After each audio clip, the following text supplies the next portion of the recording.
Hi everyone, if you're new here, my name is Sally and I'm a mixed media artist in Australia, and if you're not new here, welcome back! So recently I got this pack of paintable canvas fridge magnets. So I'm going to paint one and we're going to do a shop update, so let's go. These paintable magnets caught my eye because they have a canvas coating, so they have this lovely texture for painting, and I love the size of them. They aren't super strong magnets, but they will hold up paper on your fridge. I'm sketching with my light blue Prismacolor Color Ace pencil, and the subject for this magnet, the iconic little anglerfish. This was my first time trying a disposable paper palette. I was in my local discount store the other day and I saw this in the art supply section. And if you know me, I always have a very messy palette and I like the idea of being able to use this. So I thought I'd give it a try, and I love working on a big flat mixing surface. So I knew at least that would be definitely an advantage of using this coated paper palette.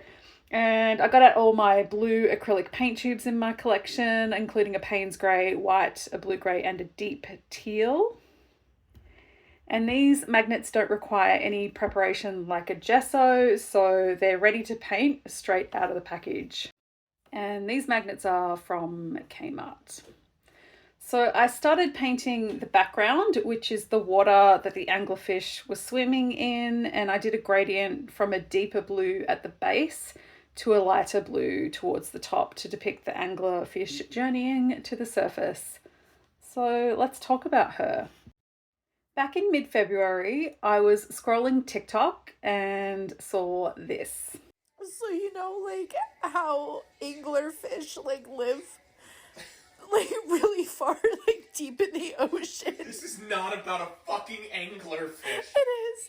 One of the ugliest fish Stop ever. it. So you know, like, how they, like, live really deep in the ocean, and it's like they Yes. only, like, produce light themselves? Yes. There was an anglerfish. Oh my god, I, like, literally can't even talk about it.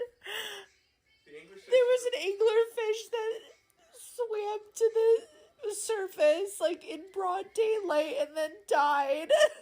Oh, that's weird. And it's like, They don't normally do that. and people were like, it was curious and wanted to see the light that it didn't produce itself for the last time. And I'm like, How do you know it's like? I don't fucking know. I'm just, like, really upset about it. I immediately went looking for more information. As a lover of all creatures, the exception is ants. I truly get the creeps from them and I hate when they're in the house. But I felt a deep understanding of the emotion that others are feeling on seeing the footage of this anglerfish.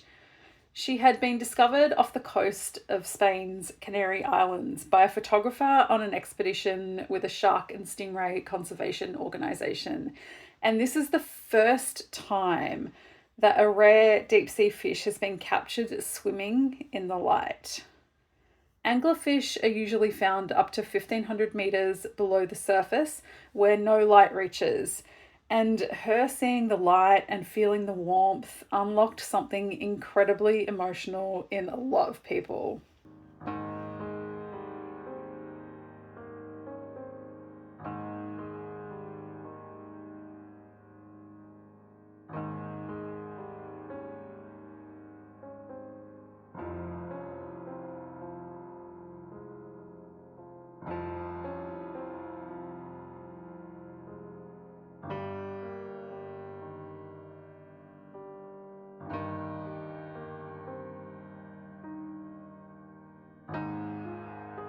And then when we all saw the footage of her from another perspective, with the photographer also in the frame, I was not ready.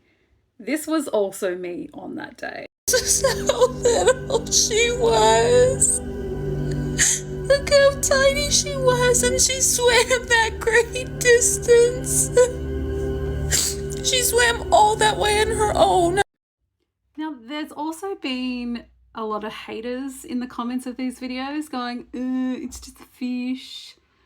To those people, I say, fix your hearts, because if you are not touched by the fact that we've seen this for the very first time and that she just journeyed so far. Like, honestly, there's something you have no empathy, you have no compassion, you're not sensitive. I don't know. I don't want to be your friend. That's all I got to say about that. Now, scientists have said that there are many potential reasons as to why she made it to the surface that day. She may have been old and gotten lost. She may have been injured. Some have said that the magnetic forces of the Earth have been thrown off and this could be disorienting, or climate change causing temperature changes to the ocean also being disorienting. The marine biologists did say that she was not in great shape and they spent over an hour with her before she passed away. This encounter was so incredibly special because previously anglerfish have only been seen via submarine imaging or when they are already dead. I can't imagine how exciting it would be to be a scientist in a very specific field and making a discovery like this. One of the marine biologists who was also part of the expedition said that they were returning to port when they saw something black in the water that didn't look like plastic or debris and seemed unusual. So that's how they discovered her. And like, I'm just so glad that they got to experience that and got to witness that and document the whole thing for all of us. Like, incredibly, incredibly special. So I wanted to add a text element to this piece as well, and usually I'll do some candy hearts in the background with some words painted in them, but I decided to do bubbles because she's in the water. That makes sense, right?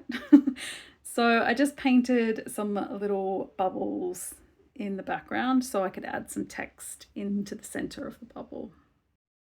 I love this tiny but mighty anglerfish diva from the depths of the ocean. I will paint you and keep your memory alive. I want to do some more paintings of her, maybe something a little bit more detailed, a bit larger. I'm using an ink in this gorgeous color Raven. It's like if Payne's Grey was a deep teal. That's what that color is like. It's stunning. And I'm using my glass dip pen. So this is what I love to use to write with ink and do line work and illustration with ink. So I'm going to use that to write the words into the center of the bubbles. And the words I decided to add, which really felt like they fit to me, is actually a repeated line of dialogue from David Lynch movie Mulholland Drive. And those words are, "This is the girl." And she is indeed the girl. Absolutely love her. So we just have to set this aside to dry to make sure the ink is fully dried before we varnish. And I actually like to use a satin finish varnish from Liquitex because it gives a soft gloss finish. I don't like it personally. I just don't like a really high gloss finish. So I'm going to give it one coat of varnish and then let it dry for 3 to 4 hours. And then I'll do a second coat of varnish and then she's good to go. She's protected for longevity and she is done. So this is going into this week's Etsy shop update with another painted magnet that I've finished and 4 new issues of the zine. Issues, what do we got? Issues 11, 12, 13 and 14 will be up in the shop as well. So all of that will be available now. And here she is. Thanks so much for watching. I hope you enjoyed this video. Give it a thumbs up if you did and consider subscribing to the channel for more art stuff. I love her so much.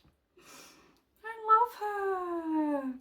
So this is up in the shop now, along with a bunch of skulls. Link to Etsy is in the description box down below. It'd be amazing if you went and checked it out and shared it with anyone who you think might be interested. That would really, really help me out. And I've also added 4 new zines. So we've got 9 issues in total available to purchase on Etsy and my web shop, and I've also got prints and stickers, black metal Garfield stuff on my website along with zines, stickers and prints, and painted magnets, zines, and stickers and prints on Etsy. So hopefully that's not too confusing. I do have things sort of spread out amongst the two shops, and also some of the same things as well. So yeah, if you want to just go check that out, all the links are in the description box down below. And thank you again so much for watching. I hope you're having an amazing day, and I'll see you next time.